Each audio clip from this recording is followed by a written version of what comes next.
Umberto Cresto, dopo la grande delusione di quella lì del Kentucky, decide di andare in Svezia, si licenzia dalla Buitina e va in Svezia. E anche lì c'è un'avventura con la svedese, appunto il titolo della canzone, la svedese. Dopo la grande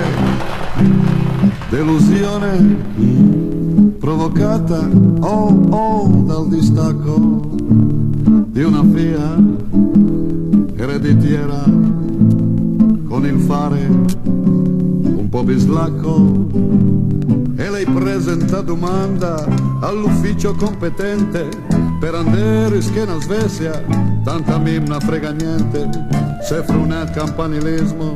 più runenga nostalgia di Bologna della Lingot, canto in Italia mia.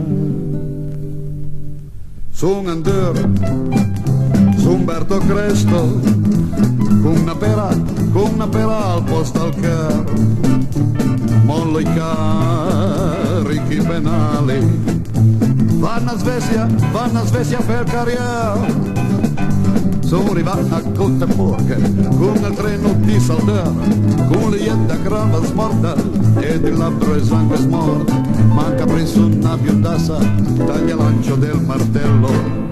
e fa sente chi è Alberto e chi la gnaule un disco bello. Si an cammino le disgrazie,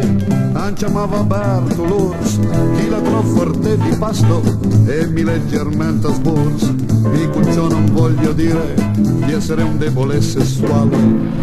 ma per soddisfare me bisogneria avere quattro ale. Per poter voler conchila su nei cieli dell'amplesso pluriottico carnale, mi però non sono fesso, perciò mollo la svedesa,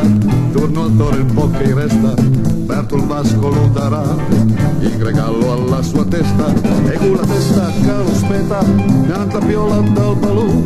senza grilli per il capo, senza feggi il re botù, con la testa che lo speta, nanta piola dal balù, senza grilli